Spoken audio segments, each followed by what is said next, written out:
بسم اللہ الرحمن الرحیم۔ ایک اور غزل کیمیا گر سے آپ کے ساتھ ڈسکس کرتا ہوں۔ مجھے سجدے کے لیے ایک چٹائی دے دے اور میرے قلب کے شیشے کو صفائی دے دے۔ میں نے بڑی بڑی بلند و با مسجدوں میں، بڑی بڑی پروکار، بڑی بڑی وجیح مسجدوں میں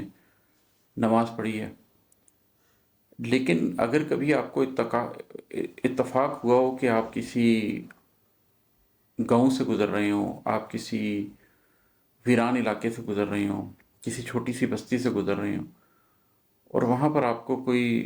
ایک کمرے کی چھوٹی سی مسجد ملے جس کے اندر کھجور کی چٹائی بچھی ہوئی ہو، کوئی اے سی نہ لگا ہو، در و دیوار پرانے ہوں، اور وہاں پر آپ داخل ہوں اور کوئی نہ ہو اس مسجد میں اور آپ اکیلے نماز پڑھیں، تو ایک حضوری کی عجیب سی کیفیت اس تنہائی میں آپ کے قلب پر اترتی ہے۔ تو یہ اس تعاذر میں ہے کہ مجھے سجدے کے لیے ایک چٹائی دے دیں۔ زمین پہ ہم بہت کچھ مادی زندگی میں حاصل کرتے ہیں، لیکن کئی دفعہ ہمیں سجدے کے لیے وہ ایک چٹائی نہیں ملتی، وہ زمین کا ایک ٹکڑا نہیں ملتا جس میں ہم حضوری کی حالت میں ایسا سجدہ کریں کہ زمین کا وہ ٹکڑا گواہی دے، وہ چٹائی گواہی دے کہ اللہ، اس شخص نے سجدہ ریز ہو کر یہاں پر آنسو بہائے تھے، اس کی آنکھوں سے آنسو گرے تھے اور مٹی میں جذب ہو گئے تھے، یا اس کھجور کی چٹائی میں جذب ہو گئے تھے۔ تو مجھے سجدے کے لیے ایک چٹائی دے دے اللہ، مجھے ایک ایسا موقع دے دے، ایک ایسی جائے نماز دے دے جہاں پر میں ایک ایسا سجدہ کر سکوں، اور میرے قلب کے شیشے کو صفائی دے دے، اور پھر وہاں پر جو میرا قلب کا شیشہ ہے اس سے قذورت صاف کر دے، تمام گندگی کو دور کر دے، اس کے شیشے کو ایسا کر دے جس کا تو نے سورہ النور میں ذکر کیا ہے کہ قندیل ہے اور وہ شیشے کی بنی ہوئی ہے، اور وہ قلب ہے جس کے اندر اللہ کا نور ہے۔ تو وہ جو ایک ایسے تیل سے روشن ہے جو شرقی ہے نہ غربی ہے، تو وہ قلب جس کے اندر اللہ کا نور اتر آئے، وہ قلب دے دے اور وہ جگہ دے دے جہاں پر میں وہ اس قلب کو لے کے تیرے سامنے حضوری کی کیفیت میں جا کے ایک سجدہ کروں۔ اور ایک شعر ہے کہ مجھے میری زندان کی محنت کی کمائی دے دے، اب مجھے پیکر خاکی سے رہائی دے دے۔ یہ جو ہم جسم میں قید ہیں، یہ تو ایک زندان ہے۔ حضرت علی کرم اللہ وجہ کا قول ہے کہ انسان سو رہا ہے اور جب مرے گا تو اس دن اس کی آنکھ کھلے گی۔ روح تو قید ہے۔ کہتے ہیں کہ مومن کی جب موت آتی ہے تو وہ اپنے آخری لمحے میں مسکرا رہا ہوتا ہے، وہ اس لیے مسکرا رہا ہوتا ہے کہ وہ تو قید سے جان چھوٹ رہی ہوتی ہے اس کی۔ تو یہ جسم ایک زندان ہے، میری زندان کی محنت کی کمائی دے دے۔ زندان میں جب آپ کو قید بامشقت ملتی ہے تو آپ آپ محنت کرتے ہیں، زندان میں بہت محنت کرتے ہیں، اور پھر آپ اس کی کمائی میں چاہتے ہیں کہ میں نے اس زندان میں بہت محنت کی ہے، بہت قید کاٹی ہے، بہت قید بامشقت کاٹی ہے، تو اب مجھے اس کی کمائی چاہیے، اور اس کی کمائی یہ ہے کہ مجھے رہا کر دیا جائے، مجھے میرے گڈ کنڈکٹ کی وجہ سے معاف کر دیا جائے۔ تو میں بھی اپنے زندان کے اندر قید ہوں، میری زندان کی محنت کی کمائی دے دے، اب مجھے پیکر خاکی سے رہائی دے دے کہ اللہ میری جیسے ہی وہ کاوش پوری ہو جس کے بعد مجھے قبول کیا جا سکے، تو بس اس وقت تک مجھے زندہ رکھ، اور جب وہ وقت پورا ہو جائے اور تجھے لگے کہ میں نے اپنی زندان کی محنت کی کمائی پانے کا اہل ہو گیا ہوں، تو پھر مجھے اس پیکر خاکی سے رہائی دے، تب تک زندہ رکھ جب تک میرا زندہ رہنا بہتر ہے، تب مجھے اٹھا لے جب میرا اٹھایا جانا بہتر ہے۔ جنت کے لیے اس زندان کی محنت میں مجھے کچھ حاصل کرنے کا موقع دے دے۔ کیا خبر کتنے برس ظلم حکومت میں رہے، کب مبلغ تھکے اور رب کو دہائی دے دے۔ نوح علیہ السلام نے کتنے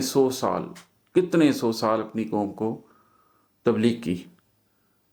بالآخر انہوں نے کہا کہ اللہ، اب اس قوم کے اندر کوئی شخص ایمان نہیں لائے گا، اب یہ جنیں گے بھی تو کافر اور فاسق اور بدکار ہی جنیں گے۔ اور پھر طوفان آیا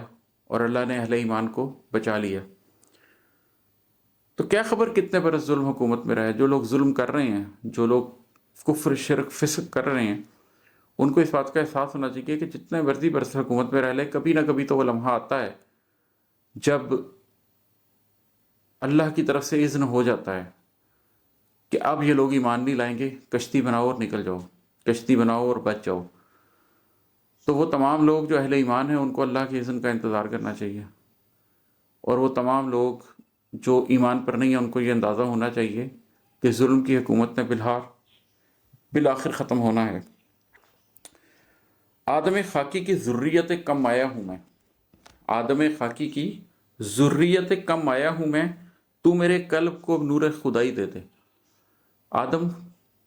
کہاں سے بنے تھے؟ کھنکتی ہوئی مٹی سے اللہ نے آدم کی تخلیق کی، تو آدم خاکی ہیں، وہ خاک کا پتلا تھے، انہی کی ذریت کم مایہ ہوں میں، ان کی ایک بہت کم حیثیت ذریت ہوں، ان کی اولاد ہوں میں، تو میرے قلب کو نور خدائی دے دے۔ لیکن انسان جب گرتا ہے تو اسفل السافلین میں ہو جاتا ہے، اور جب اٹھتا ہے تو اونچوں سے بھی اونچا ہو جاتا ہے۔ تو ہوں تو میں اس خاک کے پتلے آدم کی اولاد، میری کوئی حیثیت نہیں ہے، لیکن اے میرے رب اگر تو میرے قلب کو نور خدائی دے دے تو پھر یہ خاک کا پتلا،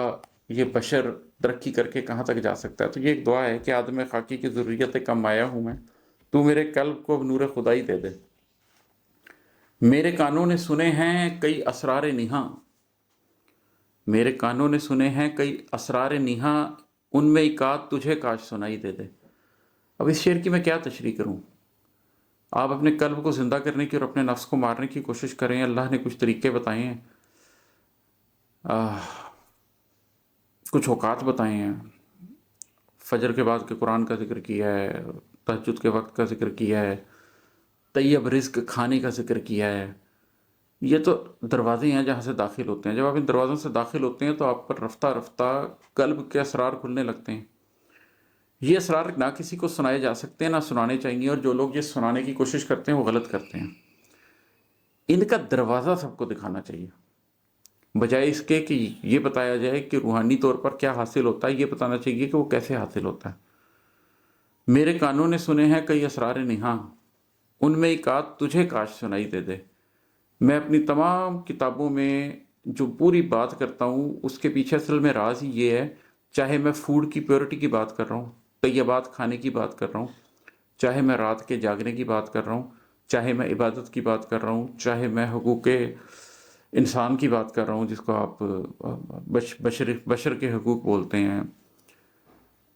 میں جن بھی ٹاپکس کے اوپر بات کر رہا ہوتا ہوں ان کا مقصد یہی ہوتا ہے کہ کیسے آپ اپنے اندر کی ذات کو زندہ کر سکتے ہیں۔ میں طریقہ بتا سکتا ہوں، اس طریقے کو جو پکڑ لے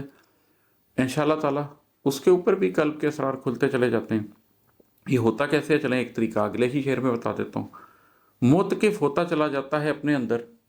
جسے سینے میں چھپا غار دکھائی دے دے۔ جیسے اصحاب کہف غار کے اندر چلے گئے تھے دنیا کو چھوڑ کر، اور پھر اللہ نے ان کے کانوں پہ پردہ ڈال کے ان کو سلا دیا،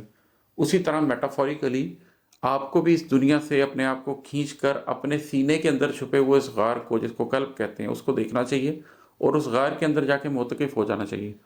جب آپ اس غار میں موتقف ہو جاتے ہیں تو باہر سے دیکھنے والے آپ کو دیکھ کر جاگتا ہوا ہی سمجھتے ہیں، جیسے سورۃ الکہف میں انہوں نے دیکھا تو انہوں نے دیکھ کے انہیں لگا کہ یہ جاگ رہے ہیں، لیکن در حقیقت وہ سو رہے تھے۔ آپ دنیا کے لیے جاگ رہے ہوتے ہیں، دنیا میں سب کچھ کر رہے ہوتے ہیں،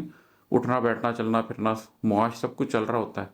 لیکن در حقیقت اندر آپ نے لا کہیں اور لگائی ہوتی ہے، اندر آپ کچھ اور دیکھ رہے ہوتے ہیں۔ تو جو اپنی ذات کے اس غار میں موتقف ہو جاتا ہے، اس کے اندر پھر وہ اسرار نہاں کھلنے شروع ہو جاتے ہیں۔ اور ہے کہ کیا پتہ کس پہ ان اشعار کے اسرار کھلیں، کیا پتہ کس کو میری رمز سجھائی دے دے۔ ابھی پیچھے میں نے بات کی ہے کہ میرے کانوں نے سنے ہیں کئی اسرار نہاں، ان میں ایک آدھ تجھے کاش سنائی دے دے، یہ خواہش تھی۔ اب میں اسی کے اوپر بات کر رہا ہوں کہ کیا پتہ کس پہ ان اشعار کے اسرار کھلیں، کیا پتہ کس کو میری رمز سجھائی دے دے۔ میں تو یہی کر سکتا تھا کہ بہت سال عزت نشینی اختیار کرنے کے بعد اب کیمرے کے سامنے آ گئے اور بات شروع کر دی ہے، لوگوں تک پہنچانے کی کوشش کر رہا ہوں۔ کچھ سننا چاہتا ہے تو سن لے، کسی پہ یہ اسرار کھلتے ہیں تو کھل جائیں، کسی کو یہ رمز سمجھ آتی ہے کہ قلب پر دھیان دینا ہے تو وہ دے دے۔ میں رہبانیت کی بات نہیں کر رہا، میں بڑا پریکٹیکل آدمی ہوں، کسی اور ویڈیو میں آپ کو اپنی پریکٹیکل لائف سے بھی آگاہ کر دوں گا کہ میں پریکٹیکل لائف میں کیا کیا کچھ کرتا ہوں۔ لیکن ہم اس پریکٹیکل لائف کے ساتھ فلم دیکھ سکتے ہیں، تو اس پریکٹیکل لائف کے ساتھ ہم سب کچھ چھوڑ کے 2-3 گھنٹے اپنی ذات میں موتقف بھی روزانہ رات کو ہو سکتے ہیں، یہ ممکن ہے۔ آخری شعر ہے، روح کے روگ میں اجسام پگھل جاتے ہیں، تو عماد آج مجھے قلبی دوائی دے دے۔ جب روح کو روگ لگ جاتا ہے نا، جسم بھی گھل جاتے ہیں، مٹی ہو جانا ہوتا ہے انہوں نے آخر میں۔ تو اس سے پہلے کہ جسم گھل جائیں، روح کا روگ جاری رہے اور اجسام گھل جائیں، وقت گزر جائے، آپ اپنے قلب کو وہ دوائی دیں کہ آپ کی روح موت کے بعد قید میں نہ جائے بلکہ آزادی کی زندگی اختیار کر پائے، تو اپنے قلب کو دوائی دینے کی ضرورت ہوتی ہے۔ وہ دوائی کیا ہے؟ میں تو ویڈیوز پہ ویڈیوز بناتا جا رہا ہوں، ایک سے ایک چیز بتاتا جا رہا ہوں۔ جیسا کہ میں نے پہلے کہا کہ میں بیج دے سکتا ہوں، درخت آپ نے خود لگانا ہے، گوٹی آپ نے خود کرنی ہے، پانی آپ نے خود دینا ہے۔ یہ کوئی روحانی سلسلہ نہیں ہے، یہ صرف ایک آدمی جس نے اندر کی ذات کا سفر کیا ہے، اس نے کیسے کیا، اس کو کیا کیا دروازے ملے، وہ ان دروازوں کی نشاندہی کر سکتا ہے۔ آگے آپ جانیں، اللہ کی کتاب جانیں، قرآن میں آپ کے ہاتھ میں تھما سکتا ہوں، اس کو پڑھنا آپ نے ہے، اور آپ کا سینہ اللہ تعالیٰ نے کھولنا ہے۔ جزاک اللہ۔